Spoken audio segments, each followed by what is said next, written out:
Seri 3 Pelangi di Langit Singasari. Sepasang ular naga di satu sarang. Cerita, Esa Mintarja. Audiobook, novel silat. Bab 19. Namun Mahisa Agni menggelengkan kepalanya. Katanya, "Jangan kau keruhkan lagi Singasari dengan pembunuhan. Jadi, kau boleh berusaha mengembalikan Ranggawuni dan Mahisa Cempaka. Aku akan membantunya. Tetapi mereka harus kembali sebagai kesatria, tidak seperti pencuri yang memasuki rumah orang lain di waktu malam. Tidak dengan bersembunyi-sembunyi dan dengan licik membunuh lawannya. Jika Ranggawuni dan Mahisa Cempaka masih melakukannya seperti yang pernah dilakukan oleh Ken Arok yang bergelar Sri Rajasa, oleh Anusapati dan kemudian oleh Tohjaya, maka akan terjadi yang serupa pula atas mereka." Lembu Ampal mengangguk-anggukan kepalanya. Katanya kemudian, "Aku mengerti. Tetapi aku belum menemukan jalan yang paling baik untuk melakukannya. Kau tidak sendiri. Ada Witantra, ada Mahendra dan ada aku di sini. Kita akan dapat berbicara untuk menentukan sikap. Namun sementara itu, kita tidak boleh melupakan Ken Umang yang tentu tidak akan tinggal diam. Ia tentu tidak akan mau kehilangan anak lakinya, meskipun ia tidak mati, karena anak lakinya itu tidak lagi berbuat sesuatu. Dan ia tentu tidak akan mau kehilangan kedudukannya sebagai Ibunda Maharaja di Singasari, sebagai perempuan yang paling terhormat. Dan karena itu pula ia tidak pernah memikirkan apakah anak lakinya akan mengawini seorang permaisuri. Sebab ia akan segera terdesak oleh kedudukan menantunya itu." Lembu Ampal mengangguk-anggukan kepalanya, ia memang sudah mendapat gambaran tentang keluarga Tohjaya. Ibundanya yang tamak dan dicengkam oleh nafsu yang berlebihan. Tohjaya yang manja dan perajuk. Yang mula-mula merasa dirinya adalah orang yang paling kuat di muka bumi. Namun yang kemudian bagaikan terlempar ke dalam lembah kehinaan setelah ia mengetahui tentang dirinya sendiri. Dengan demikian maka ia pun menjadi seorang yang rendah diri dan merasa tidak berharga. Namun untuk menyembunyikan perasaan itu, maka Tohjaya adalah seorang yang hampir gila. Ia adalah pemarah tiada taranya, yang dengan berlebihan minta dihormati dan dijunjung tinggi sebagai seorang Maharaja Singasari. Namun dalam pada itu, ia sudah tidak dapat berbuat apapun lagi dalam pemerintahannya. Karena itulah maka seisi istana dan para panglima serta pemimpin pemerintahan menjadi kebingungan. Mereka sebagian telah menyesal bahwa mereka mendukung Tohjaya menduduki pemerintahan dan jabatan tertinggi di Singasari. Meskipun Tohjaya tidak ingkar dan memberikan kedudukan, pangkat dan harta benda seperti yang pernah ia janjikan apabila ia berhasil menduduki tahta Singasari, namun Tohjaya sendiri kemudian sama sekali telah kehilangan dirinya sendiri. Ia terpukul oleh kenyataan tentang dirinya sendiri, para pemimpin itu pun saling berbisik. Yang disembunyikan itu justru bagaikan terungkapkan karena sikap Tohjaya sendiri, sehingga memancing orang tua-tua untuk mulai berbicara berbisik tentang dirinya. Dalam keadaan yang kalut itulah Lembu Ampal mulai mencoba berbuat sesuatu untuk mengembalikan hak atas tahta Singasari kepada Ranggawuni dan Mahisa Cempaka.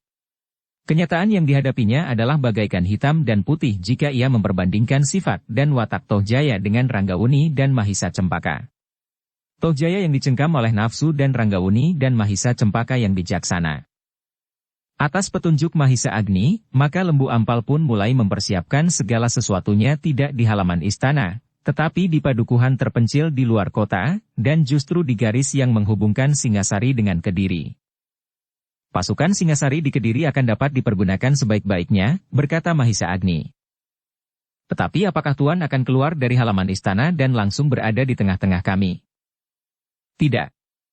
Aku akan tetap berada di halaman istana. Aku sudah memperkuat kedudukanku. Pengawal-pengawal cukup kuat untuk melindungi aku, keluarga Anusapati terdekat dan orang tua Ranggawuni dan Mahisa Cempaka. Beberapa orang prajurit Singasari telah aku hubungi dan mereka adalah kawan-kawan yang setia." "Apakah kedudukan mereka mirip dengan kedudukanku?" "Maksudmu?" "Mula-mula berpihak kepada Tuanku Tohjaya, namun kemudian menyadari kekeliruan diri?" Mahisa Agni tersenyum. Katanya, "Mungkin. Tetapi ada di antaranya yang sejak semula tidak berpihak kepadanya. Hanya karena kedudukannya sebagai prajurit sajalah yang membuat mereka untuk sementara berdiam diri."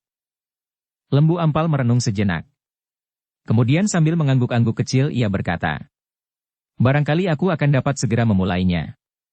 Aku akan keluar dari kota ini dan mencoba membuat kedudukan yang mantap bagi Tuanku Ranggawuni dan Mahisa Cempaka di jalur lurus antara kota Singasari dan Kediri. Biarlah Ranggawuni dan Mahisa Cempaka untuk sementara tetap di padepokan tersembunyi itu. Oh, baiklah. Semuanya akan aku coba sebaik-baiknya. Mudah-mudahan kau akan berhasil. Di sini aku tidak akan dapat melepaskan tanggung jawabku atas Ken Dedes yang semakin tua dan sakitan, Ibu Ranggawuni dan kedua orang tua Mahisa Cempaka. Kemudian adik-adik Anusapati yang lain, yang lahir dari Ken Dedes dan Sri Rajasa. Demikianlah mereka telah membagi pekerjaan.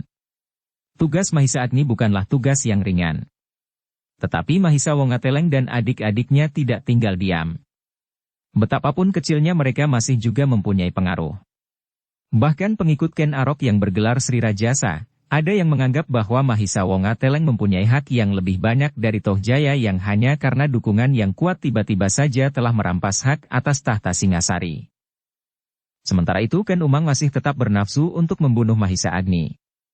Beberapa orang yang setia kepadanya telah memberikan keterangan bahwa berbahaya sekali untuk bertindak dalam keadaan seperti itu. Tetapi agaknya Ken Umang yang telah kehilangan pikiran beningnya itu tidak mau mengerti.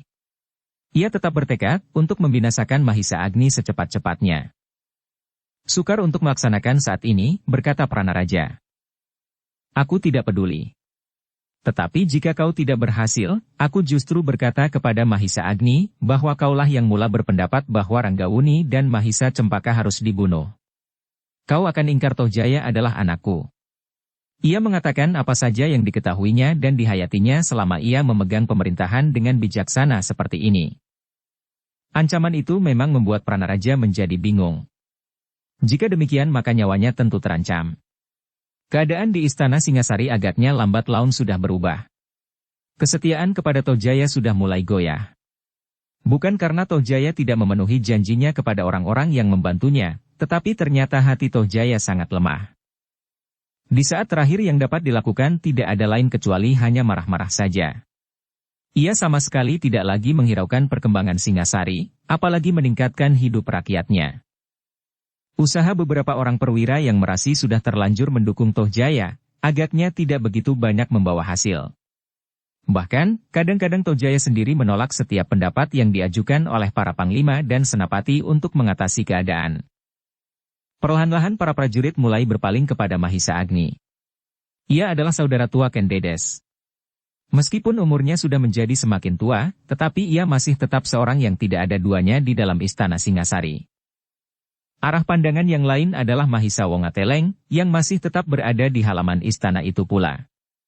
Ia sama sekali tidak gentar jika pada suatu saat Tohjaya akan mengambil tindakan apapun terhadapnya seperti yang telah direncanakan untuk dilakukan atas anak lakinya, Mahisa Cempaka.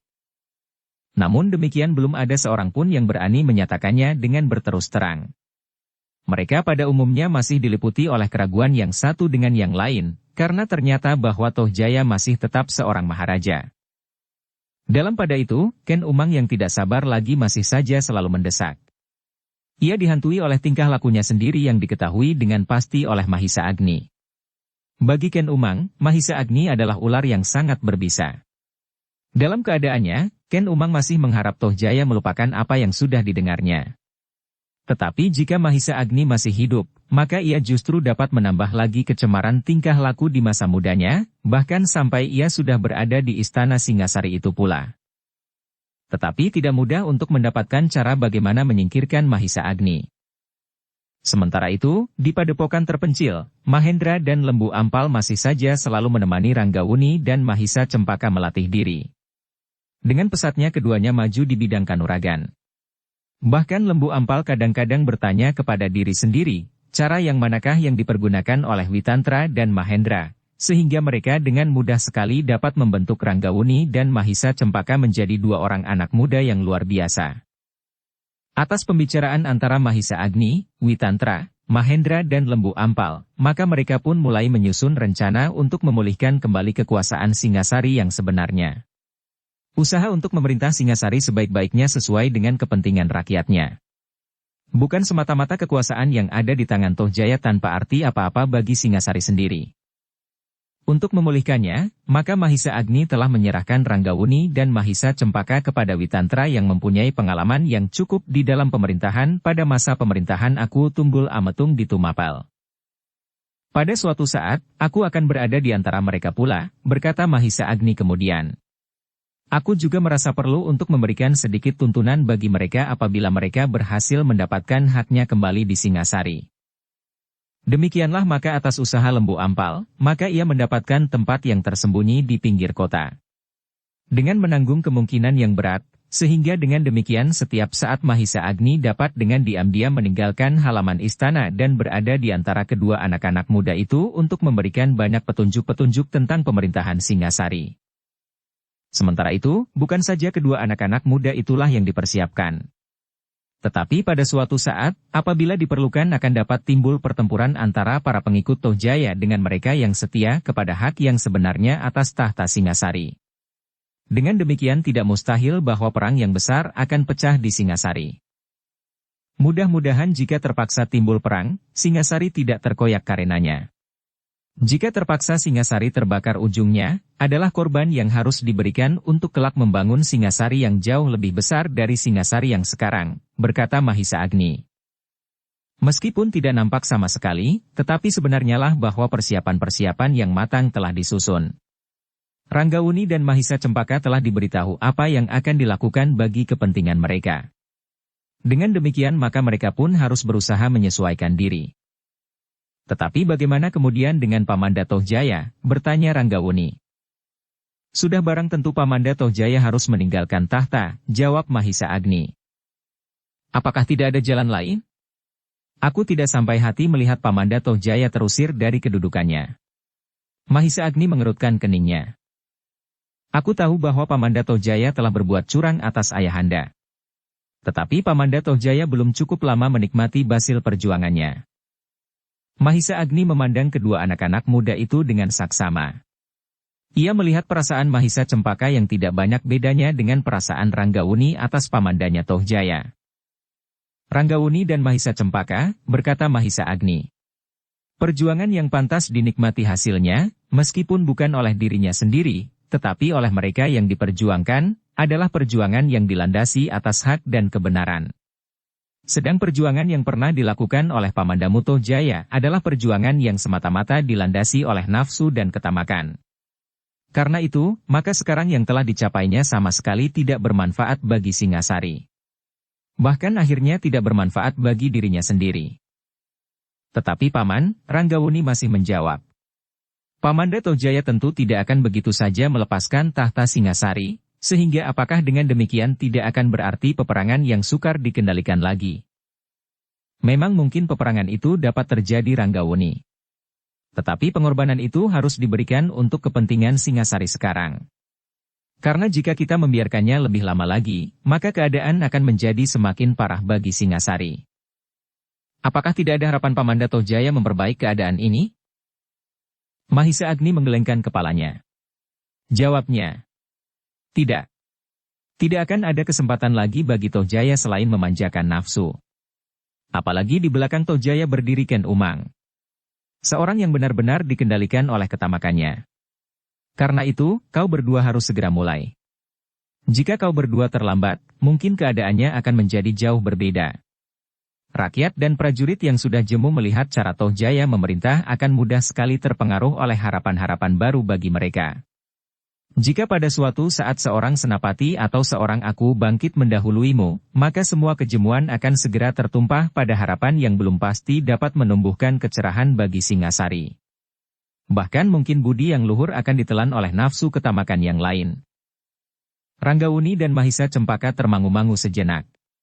Namun kemudian Mahisa Cempaka berkata, Paman, apakah Paman yakin bahwa keadaan sekarang ini sudah ada pada puncak kesuraman bagi Singasari, sehingga perlu ada kejutan untuk menjernihkannya? Ya, jawab Mahisa Agni. Apalagi Tohjaya sekarang sedang dicengkam oleh gejolak perasaannya sendiri, sehingga sifat-sifatnya tidak lagi dapat diselami. Bahkan oleh orang-orang yang dekat padanya. Ranggawuni menarik nafas dalam-dalam. Sekilas ditatapnya wajah Mahisa Cempaka yang menegang. Ia sadar bahwa latar belakang hubungan keluarganya agak berbeda dengan hubungan keluarga antara Mahisa Cempaka dengan Toh Jaya. Dalam hal itu, Mahisa Agni sudah berterus terang kepada keduanya. Ia tidak mau melihat kekecewaan, kejutan dan ketegangan perasaan terjadi kelak apabila mereka tidak melihat diri mereka sejak semula. Anusapati bergejolak ketika ia menyadari keturunannya, bahwa ia bukan putra Sri Rajasa. Dan Toh Jaya pun kemudian membunuh Anusapati karena baginya Anusapati sama sekali bukan apa-apa. Apalagi karena Anusapati telah membunuh Sri Rajasa pula. Anak-anak muda itu kelak tidak boleh dijangkiti penyesalan atau kekecewaan kelak. Mereka harus menyadari sejak semula, berkata Mahisa Agni di dalam hatinya. Demikianlah mereka berada dalam kediaman sejenak. Semuanya menunggu pendapat Mahisa Cempaka, karena sebenarnya lah bahwa Toh Jaya adalah pamannya. Toh Jaya adalah saudara seayah dengan ayahandanya, Mahisa Wongateleng. Paman, berkata Mahisa Cempaka kemudian sambil menundukkan kepalanya. Aku mengerti bahwa Singasari memerlukan tangan yang kuat untuk merubah keadaan yang lesu seperti ini. Tetapi aku tidak ingin melihat Pamanda Toh Jaya harus mengalami nasib seperti Maharaja yang pernah memerintah Singasari sebelumnya. Pembunuhan itu harus dihentikan. Maksudmu, bertanya Mahisa Agni. Apakah kita harus menunggu, atau kita harus berbuat sesuatu? Mahisa Cempaka terdiam. Mahisa Cempaka, berkata Mahisa Agni. Sudah barang tentu bahwa akan terjadi sedikit benturan dengan pamandamu. Aku yakin, bagaimanapun juga pamanmu tidak akan dengan sukarela menyerahkan tahta. Tetapi ia tentu tidak akan menerima seandainya kau berdua datang kepadanya untuk menyumbangkan tenaga dan pikiran. Betapapun kalian berbuat dengan jujur dan bersungguh-sungguh, tetapi kalian akan tetap menjadi arah ujung pedang. Jika bukan Lembu Ampal, maka tentu akan ada orang lain yang mendapat perintah membunuh kau berdua. Mahisa Cempaka merenung sejenak. Kepalanya menjadi semakin tunduk.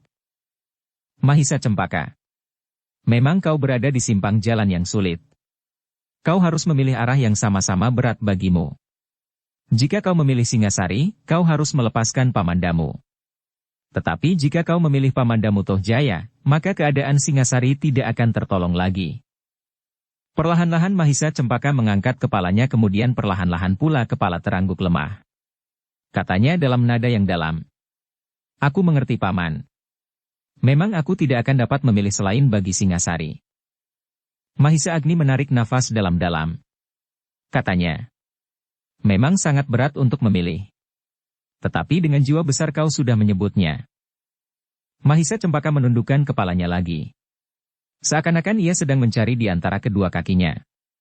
Ia sadar bahwa ia memang harus memilih Singasari yang dengan demikian harus mengorbankan pamannya, Toh Jaya. Tetapi korban yang akan jatuh bukan hanya sekedar pamannya seorang diri. Tetapi tentu ada orang lain. Prajurit-prajurit dan bahkan rakyat Singasari sendiri.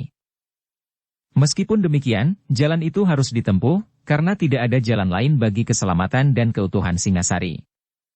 Demikianlah maka Ranggawuni dan Mahisa Cempaka sudah bertekad untuk menegakkan Singasari, meskipun korban yang diserahkan adalah cukup besar bagi mereka.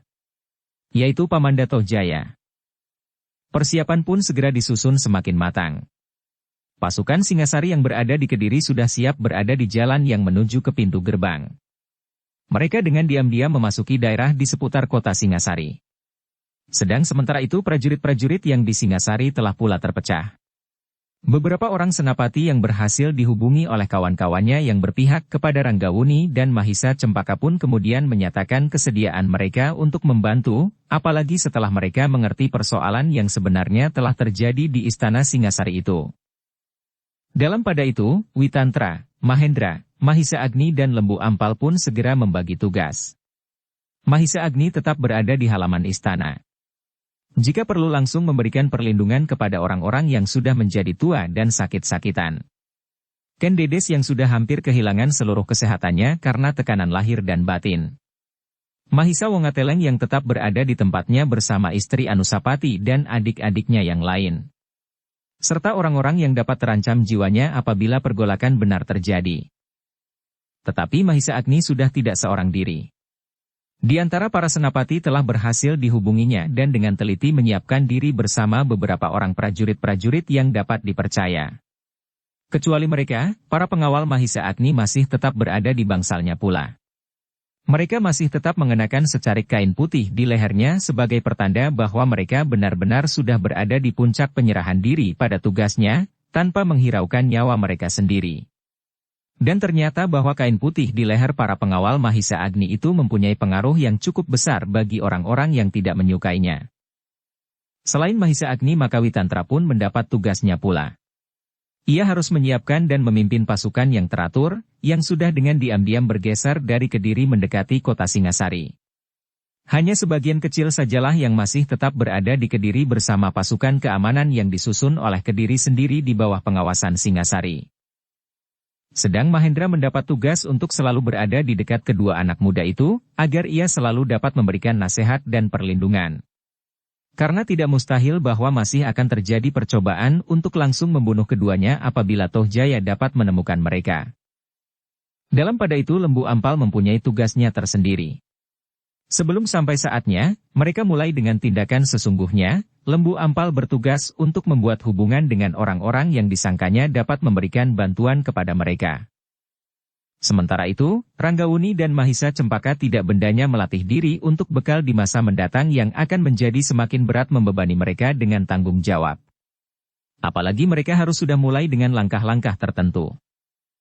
Di dalam ketegangan yang memuncak itu, maka Lembu Ampal mencoba untuk mengambil langkah yang dapat mempengaruhi keadaan yang nampaknya tenang meskipun hanya di permukaan saja.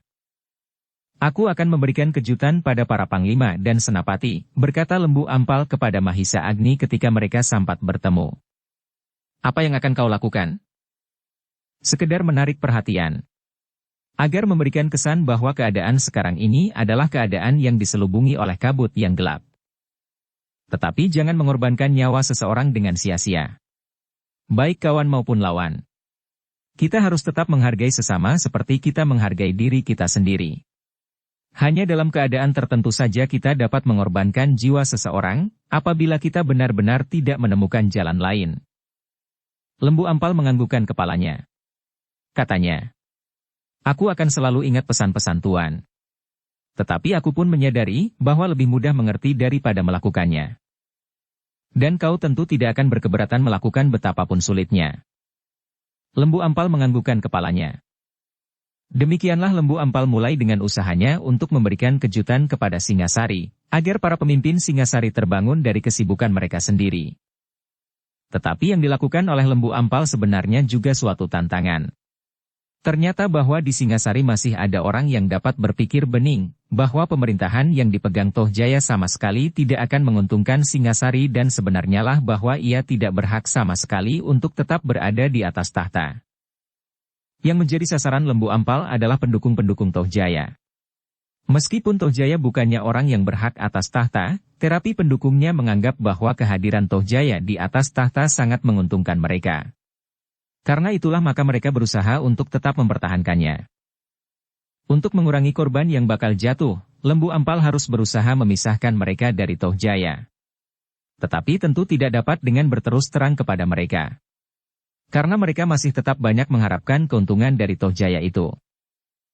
Karena itu, untuk beberapa lamanya Lembu Ampal memperhatikan setiap orang yang dianggapnya berpihak kepada Toh Jaya dengan setia. Terutama beberapa orang pasukan pengawal yang oleh beberapa orang pemimpinnya disebut golongan Rajasa. Sedang golongan yang lain, adalah pasukan pelayan dalam yang sebagian terdiri dari orang-orang Sinelir. Tetapi Lembu Ampal tidak segera mendapat kesempatan. Karena itu ia masih harus menunggu dengan sabar sambil bersembunyi agar mereka tidak lebih dahulu mempersiapkan diri untuk menangkapnya apabila ia dapat terlihat oleh prajurit yang manapun juga. Sementara masih harus menunggu kesempatan. Lembu Ampal sengaja ingin menimbulkan sedikit keributan di kota Singasari, agar dengan demikian para prajurit dan rakyat Singasari menjadi saling mencurigai. Dengan demikian rencananya akan dapat berjalan sebaik-baiknya.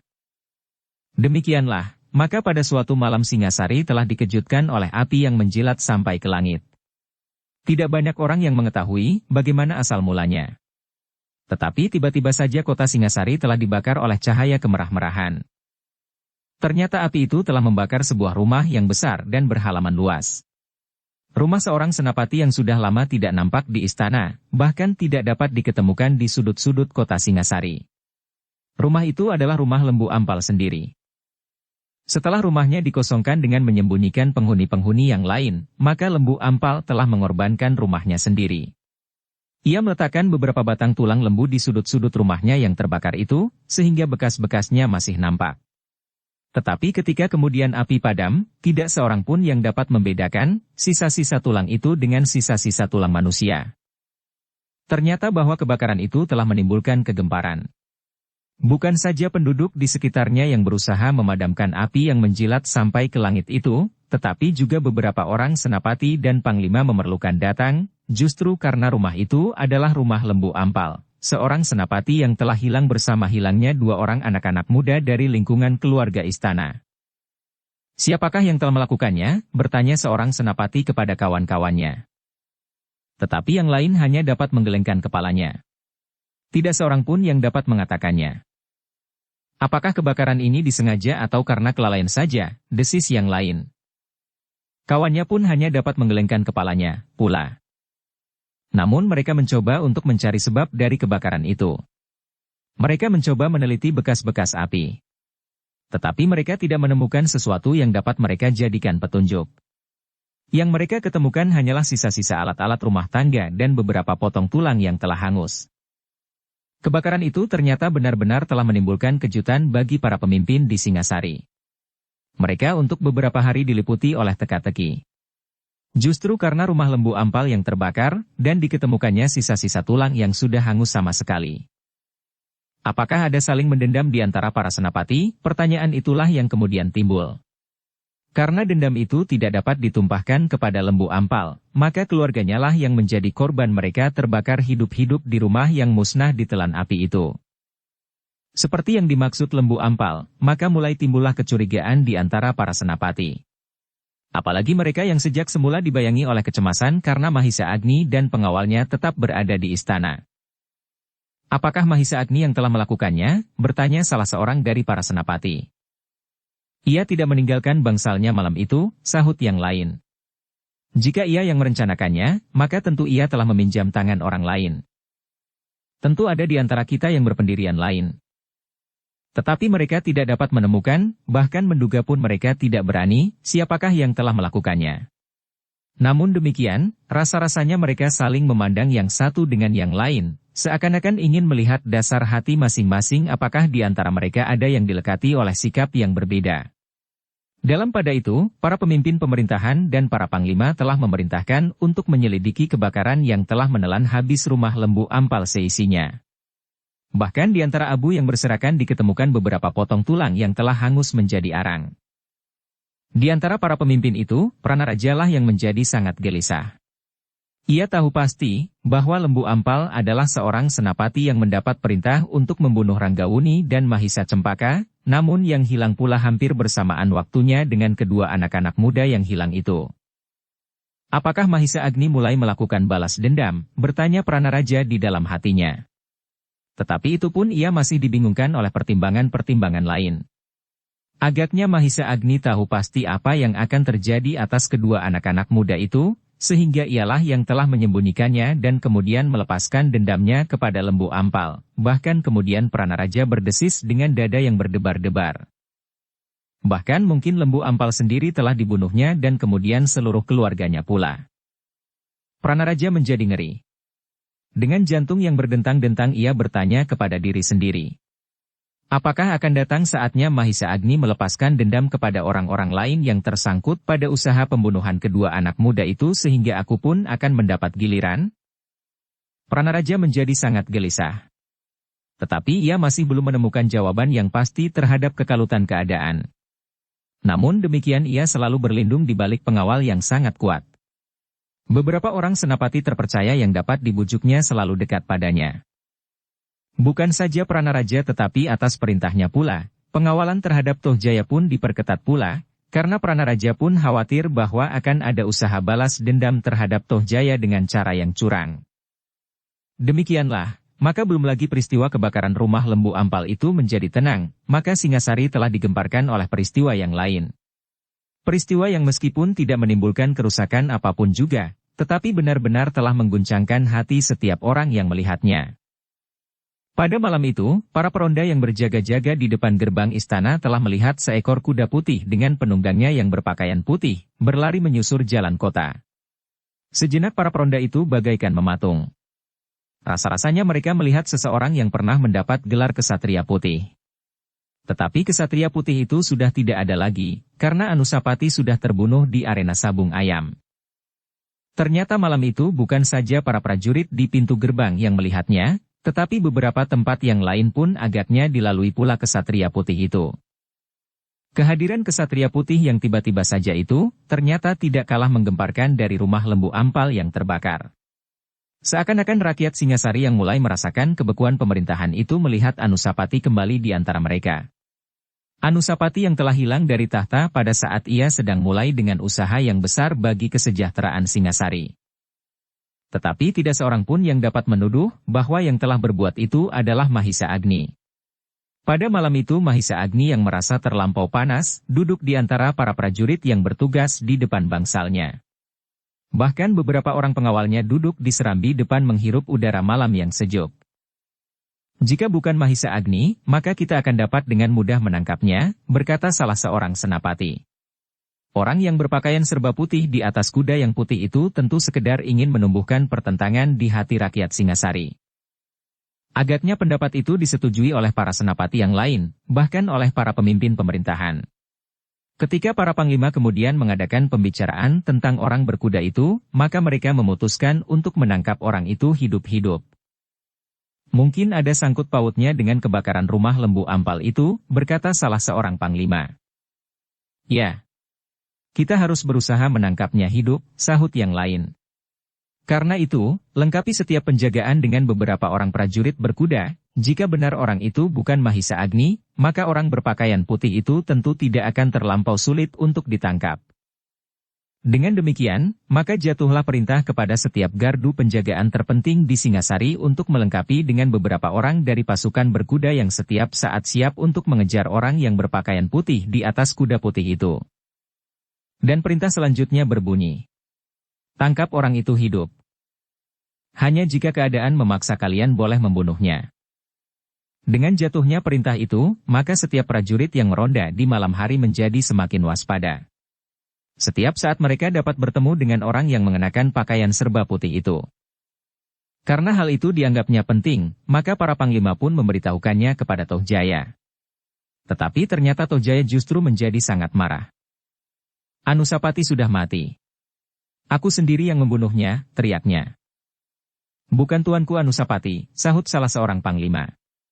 Karena itulah kami sedang mencoba menyelidikinya. Tohjaya memandang para panglima itu dengan sorot mata yang seolah-olah langsung menusuk ke pusat jantung. Dan sejenak kemudian ia berteriak pula. Kalian sudah menjadi gila. Tidak ada orang mati yang dapat hidup kembali. Tidak ada lagi kesatria putih.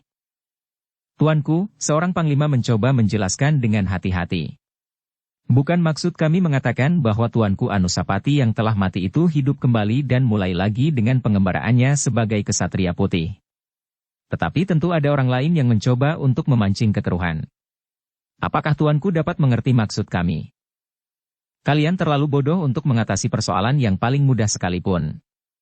Jika kalian tahu, kenapa kalian melaporkannya kepadaku? Persoalan yang tidak berarti itu harus dapat kalian selesaikan sendiri. Jika semua persoalan diserahkan kepadaku, apakah artinya kalian semua? Apakah artinya aku mengangkat kalian menjadi panglima? Para panglima itu hanya dapat menarik nafas dalam-dalam. Tohjaya benar-benar telah kehilangan dirinya sebagai seorang maharaja dari Singasari yang besar. Tetapi tidak seorang panglima pun yang mengetahui latar belakang dari goncangan perasaan Tohjaya. Mereka tidak mengerti bahwa Tohjaya mencari keseimbangan dari kejutan yang telah membantingnya ke dalam jurang yang paling dalam dengan sikapnya yang aneh. Ia ingin mengingkari ketakutannya melihat dirinya sendiri, melihat kehinaannya sendiri dengan tindakan-tindakan yang seolah-olah menunjukkan kebesaran, kekuasaan yang kelebihan-kelebihan yang lain. Sementara itu, maka para panglima itu pun kemudian mohon diri meninggalkan Tohjaya sendiri, seperti yang sering dilakukannya. Bahkan ibundanya pun menjadi sangat jarang berada di dalam bangsalnya. Demikianlah selagi Singasari digoncang oleh keadaan yang hampir tidak dapat diduga-duga itu, Tohjaya masih acuh tidak acuh saja. Ia seakan-akan bersembunyi di dalam bangsal yang dikelilingi oleh kolam yang dalam yang dibuat oleh Anusapati. Para panglima yang kecewa itu terpaksa melakukan kewajiban atas keputusan mereka sendiri. Dan mereka pun harus mengambil sikap sendiri atas peristiwa-peristiwa yang akan dapat menjadi akibat dari tindakan mereka. Betapapun para panglima, para senapati dan prajurit serta pemimpin pemerintahan mencoba menjabarkan diri, karena sikap Tohjaya, namun perlahan-lahan kekecewaan itu mulai tertimbun di dalam dada mereka. Hanya karena mereka merasa bahwa mereka adalah pendukung Tohjaya, pada saat Tohjaya mengambil sikap yang berbahaya dengan membunuh Anusapati sajalah maka mereka tetap berusaha untuk memperbaiki keadaan yang rasanya menjadi semakin parah. Para panglima, senapati dan pemimpin pemerintahan itu tidak mau membiarkan Tohjaya runtuh karena perubahan yang terjadi atas dirinya. Jika demikian, maka akan timbul kekuatan baru di dalam pimpinan pemerintahan Singasari. Jika pimpinan yang baru itu tidak sejalan dengan Tohjaya, maka mereka pun akan ikut serta menanggung akibatnya, karena mereka adalah pendukung-pendukung Tohjaya. Itulah sebabnya, maka mereka harus menyelamatkan Tohjaya meskipun Tohjaya bagi mereka tidak lebih dari seorang yang sudah menjadi orang yang kehilangan pengamatan diri.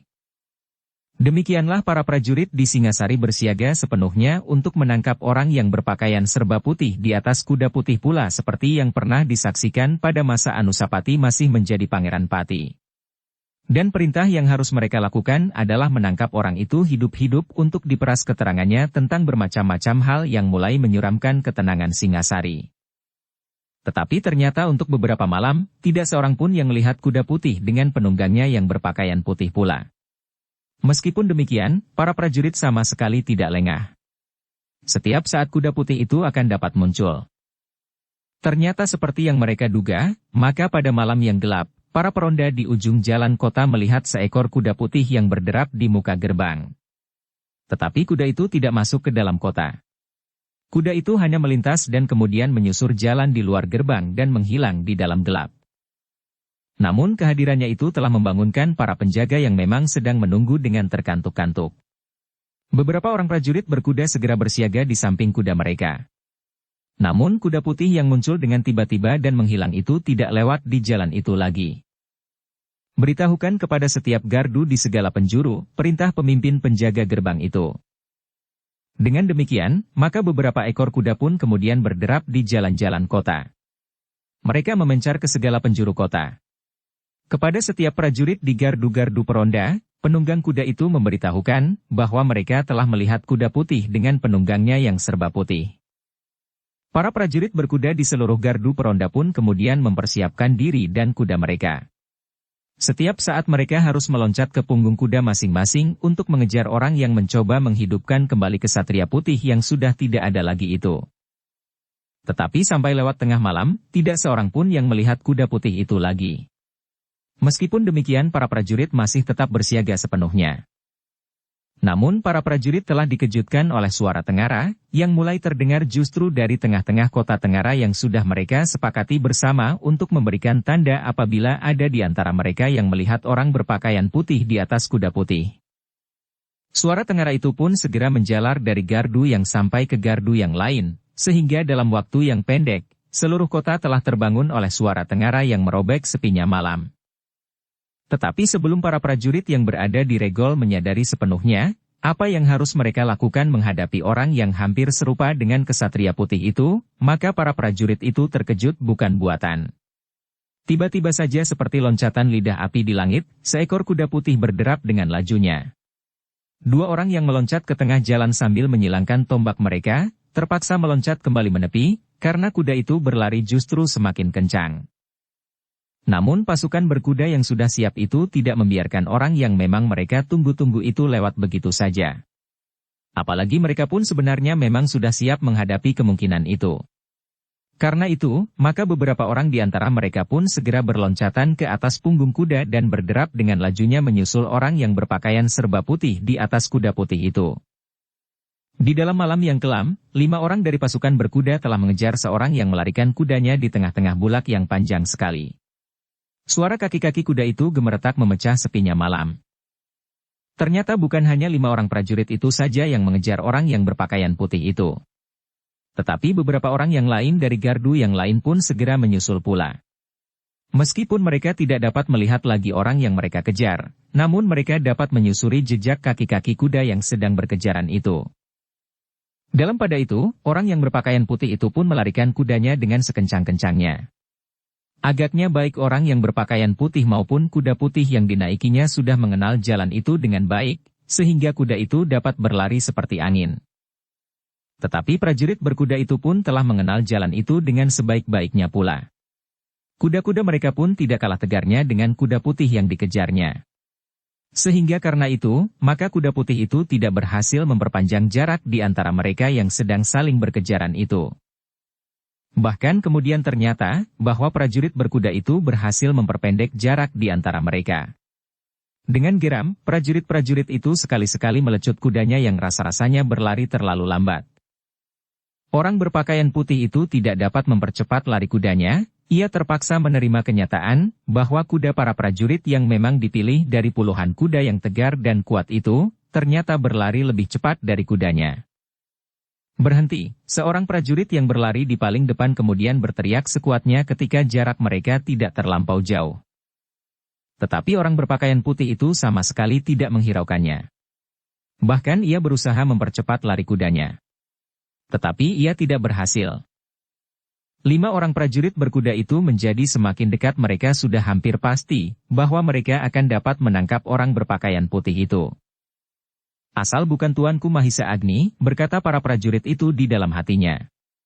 Jika orang itu Tuanku Mahisa Agni, maka 1 atau 2 orang dari antara kami harus segera kembali melaporkan kepada para panglima, agar mereka dapat segera mengambil tindakan. Para prajurit itu pun menjadi semakin dekat.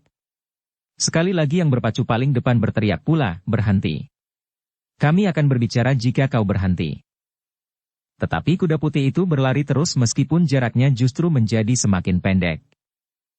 Kisanak, teriak prajurit berkuda itu. Berhentilah. Kau belum berbuat apa-apa, sehingga karena itu kau belum dapat dinyatakan bersalah. Karena itu berhentilah dan kita akan berbicara. Agaknya teriakan itu didengar oleh orang berpakaian putih di atas kuda putih itu. Ternyata ia berteriak. Apakah jaminanmu?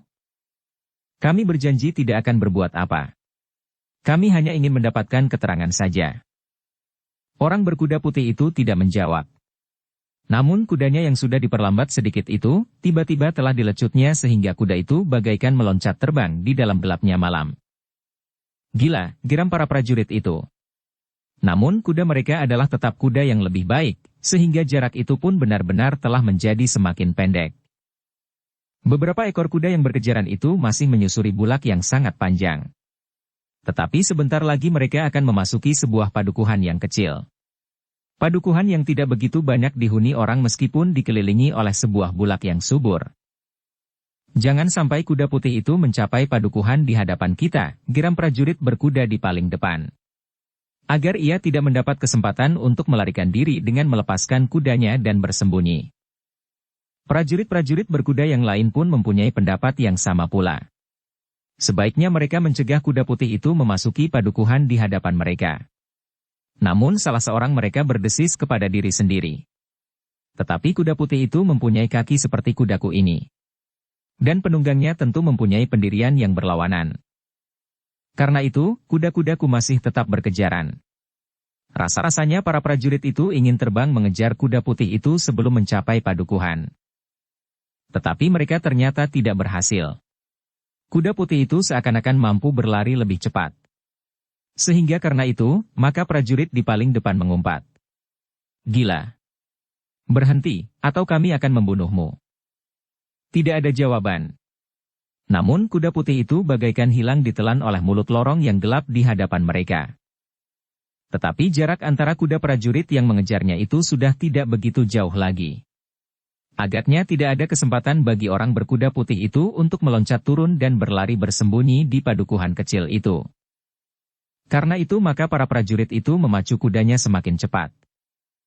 Namun di dalam padukuhan, gelap malam rasa-rasanya semakin mencekam. Itulah sebabnya, maka kuda-kuda itu tidak dapat berlari terlampau cepat, agar kakinya tidak terantuk dinding batu di menyebelah jalan.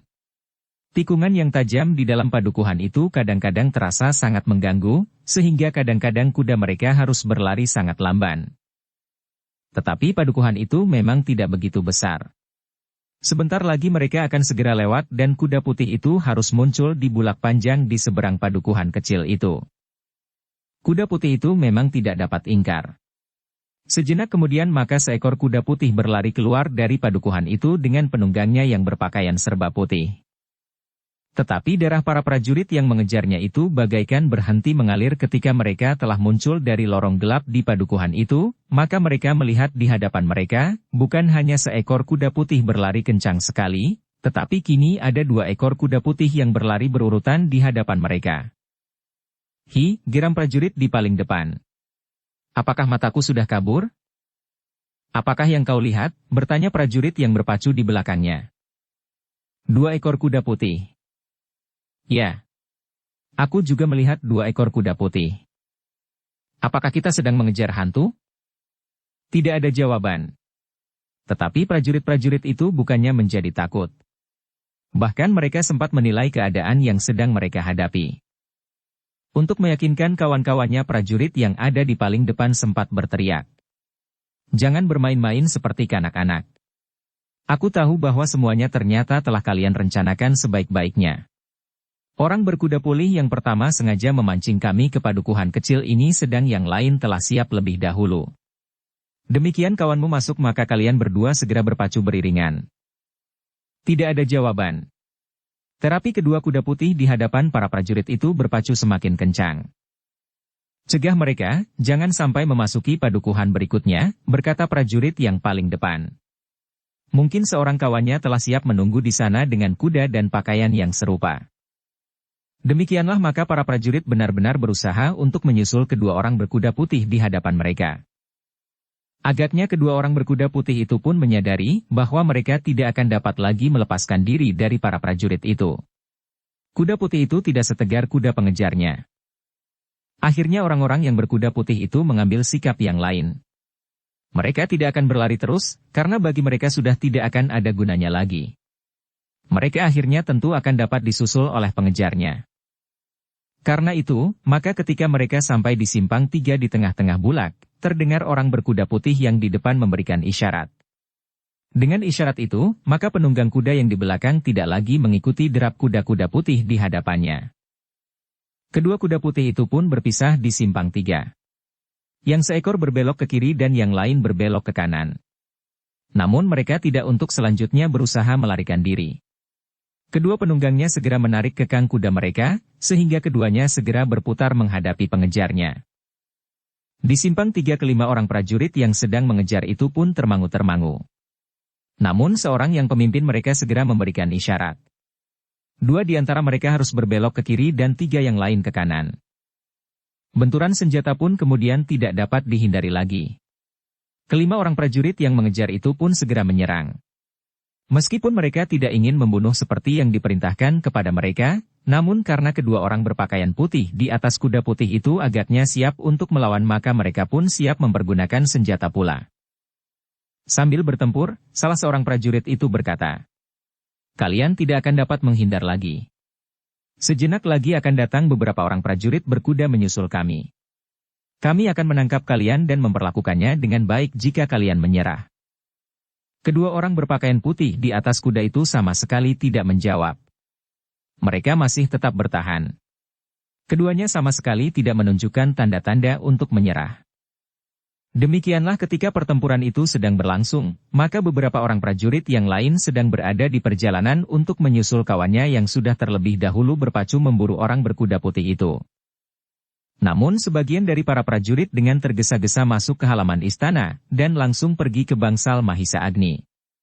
Mereka ingin membuktikan apakah yang sedang berpacu di atas kuda putih dan berlari dikejar oleh para prajurit itu orang lain atau Mahisa Agni sendiri. Jika Mahisa Agni tidak berada di bangsalnya, dan sedang memancing beberapa orang prajurit berkuda keluar kota maka prajurit-prajurit yang sedang mengejarnya itu tentu tidak akan pernah kembali. Seorang senapati yang memimpin prajurit-prajurit yang masuk ke halaman istana dan langsung pergi ke bangsal Mahisa Agni itu pun telah siap dengan rencana yang apabila terpaksa akan mereka lakukan.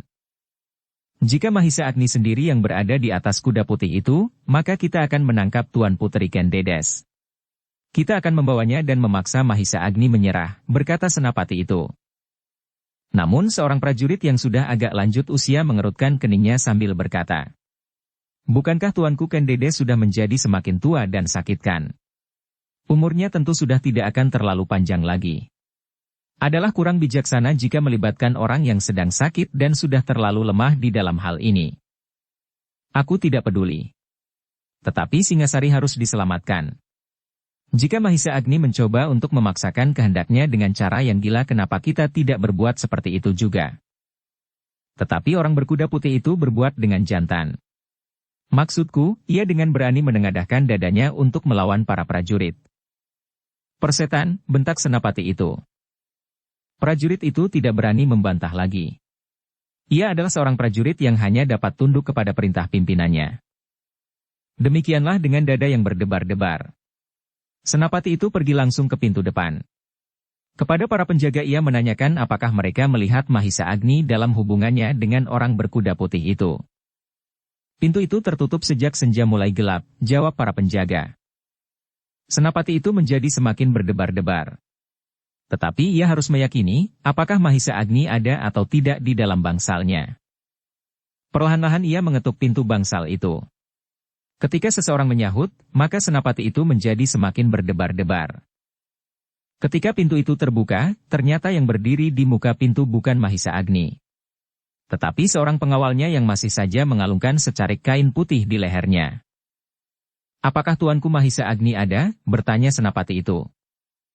"Kenapa dengan tuanku Mahisa Agni?" bertanya orang yang membuka pintu itu. "Ada pesan yang harus aku sampaikan. Baru saja tuanku Mahisa Agni dapat tidur.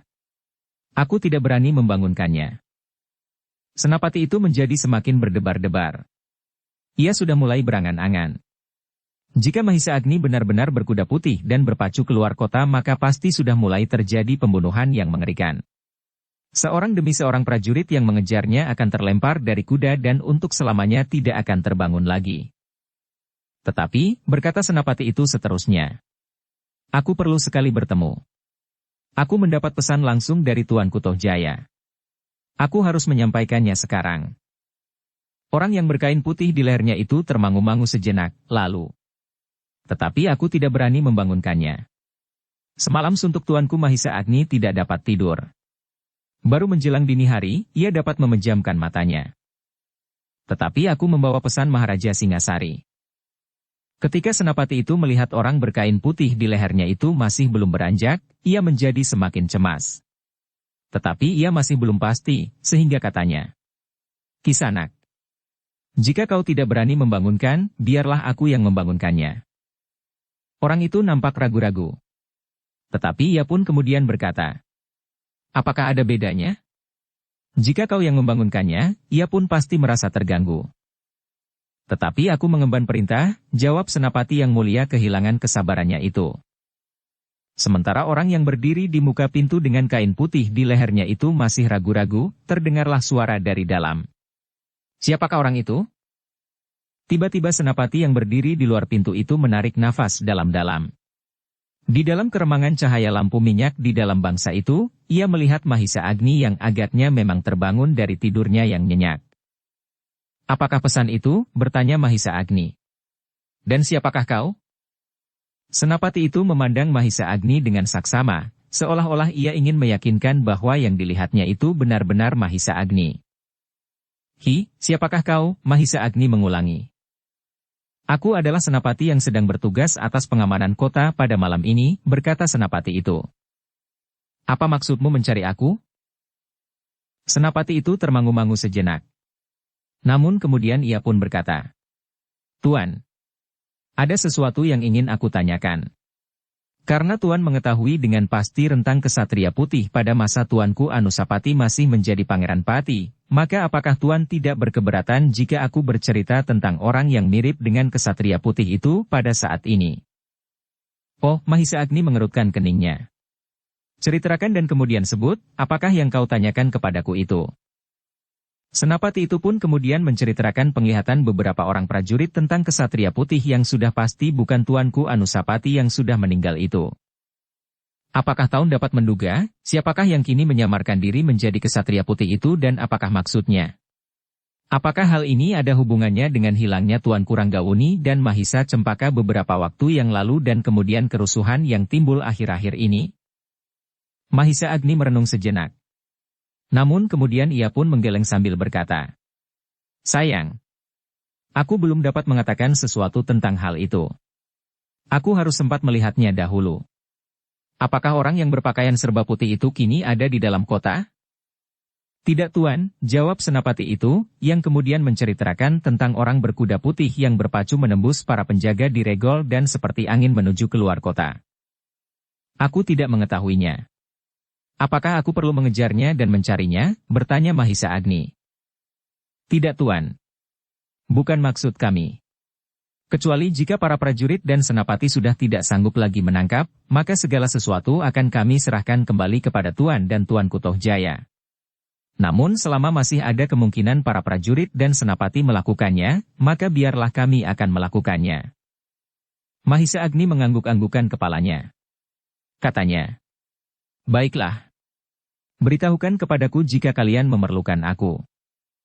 Senapati itu pun kemudian minta diri. Ditinggalkannya bangsal itu dengan dada yang berdebar-debar. "Sudah pasti bukan Mahisa Agni," desis senapati itu. "Dengan demikian maka orang berkuda putih itu pasti akan dapat ditangkap. Ia akan dapat diperas untuk memberikan banyak keterangan tentang keadaan terakhir." Kawan-kawannya mengangguk-angguk mengiyakan, jika orang berkuda putih itu bukan Mahisa Agni, maka ia tidak akan dapat melepaskan diri dari tangan prajurit-prajurit berkuda yang terpilih, yang sudah dipersiapkan untuk menangkapnya. Namun dalam pada itu, prajurit berkuda yang sudah berhadapan dengan orang yang berpakaian serba putih itu ternyata mendapat kesan yang lain. Orang berkuda putih itu tidak segera dapat ditundukkannya. Bahkan perlawanannya semakin lama menjadi semakin gigih. "Gila!" teriak pemimpin kelompok kecil prajurit berkuda yang sedang bertempur melawan dua orang berkuda putih yang berada di jalan yang berlainan arah di simpang 3. "Agaknya kalian benar-benar ingin mati." Tidak seorang pun dari kedua orang berkuda putih itu yang menjawab. Tetapi mereka tetap bertempur melawan prajurit yang akan menangkapnya. "Cepat!" teriak pemimpin prajurit itu. "Jika kami kehilangan kesabaran, maka kalian akan kami cincang di simpang 3 ini. Tubuh kalian yang tersayat-sayat akan menjadi tontonan orang yang sebentar lagi akan lewat di jalan ini setelah fajar agaknya sudah mulai nampak memerah." Tiba-tiba saja salah seorang berkuda putih itu berkata, "Jangan mengigau. Kalian tidak akan dapat menangkap kami. Kami adalah kesatria pulih, penjelmaan dari tuntutan kebenaran dari kesatria putih yang pernah kalian saksikan beberapa saat yang lalu." "Omong kosong. Menyerahlah, atau mati. Kalian jangan menganggap kami anak-anak yang takut melihat mayat yang hidup kembali. Karena itu apapun yang kau katakan tentang kesatria putih itu sebenarnya lah tidak ada hubungan apapun dengan kalian, kecuali suatu usaha yang gagal untuk mempengaruhi kami dengan mempergunakan nama seseorang yang telah tidak ada lagi di Singasari, bahkan di dunia ini." "Kami akan membuktikan," sahut salah seorang yang berpakaian putih itu. "Jika kalian berkeras, apa boleh buat jika kalian terpaksa mati di peperangan ini dan tubuh kalian akan aku serat di belakang kaki kuda kami sebagai pengewan-ewan di Singasari. Manapun yang akan kau lakukan sama sekali tidak menarik. Dicincang di simpang 3 ini untuk menjadi tontonan orang-orang lewat, atau diseret di belakang kaki kuda untuk menjadi pengewan-ewan di kota, sama-sama tidak kami ingini. Kami adalah kesatria putih yang akan menuntut kematian kesatria putih yang pernah menyelamatkan Singasari dari kejahatan." "Persetan!" pemimpin prajurit berkuda itu menggeram. Sejenak kemudian, maka pertempuran itu pun menjadi semakin seru. Prajurit-prajurit berkuda itu menjadi semakin garang. Bahkan mereka hampir melupakan perintah untuk apabila mungkin menangkap kesatria putih itu hidup-hidup. Namun agaknya kedua orang berpakaian putih itu benar-benar mampu menjaga dirinya. Kelima orang prajurit berkuda yang pilihan itu tidak banyak dapat berbuat sesuatu atas mereka. Serangan angan prajurit berkuda itu tidak pernah berhasil menyentuh lawannya. Bersambung ke bab 20. Dukung kami dengan subscribe, follow, like, komen dan share. Terima kasih.